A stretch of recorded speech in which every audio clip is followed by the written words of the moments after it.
তিরুপতি অন্ধ্রপ্রদেশে সম্রাট জামাইবাবু কাজে গেছিলো, নিয়ে গেছিলো। এখানে পার্থ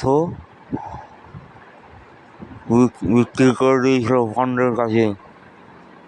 এবার বাকি জানে বাবুর সঙ্গে চুক্তি হয়েছিল, আর এদিকে নাড়ুও জানে। নাড়ু আর বাবু এরা দুজনে টাকা, মোটা অঙ্কের টাকা ইনকাম করেছে।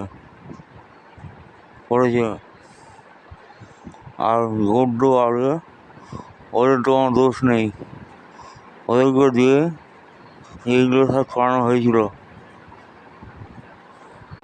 সম্রাট জামাইবাবুকে বিক্রি করে দিয়েছিল, সম্রাট জামাইবাবুকে বিক্রি করে দিয়েছিল। সম্রাট জামাইবাবু সেটা জানে না।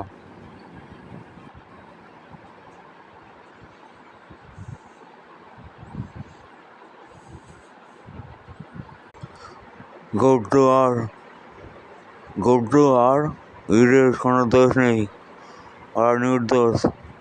ওদেরকে দিয়ে চালানো করা হয়েছিল।